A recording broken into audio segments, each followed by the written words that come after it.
Magandang umaga, ngayon po ay araw ng Miyerkules, June 5, 2024. Update po muli sa lagay ng panahon.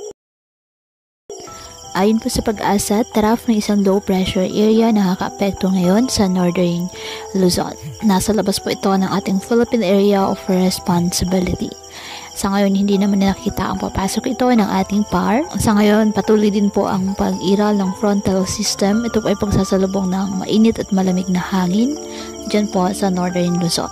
Dahil sa nasabing low pressure area, ang Cagayan Valley, Ilocos Norte, Apayao, Abra, Kalinga at Aurora, asahan na maulap na langitan na may kalat-kalat na pag-ulan at thunderstorms.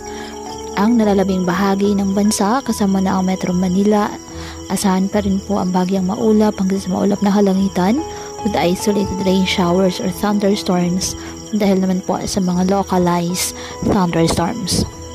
Kaya patuloy pa rin po natin na pinag-iingat ang ating mga kababayan sa banta po ng mga posibilidad ng pagbaha at pagguho ng lupa, lalo na kapag may malalakas na ulan.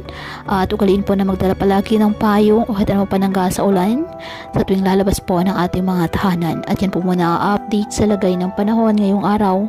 Muli patuloy po tayo na mag-ingat at palaging tandaan, God loves you. Stay safe and God bless.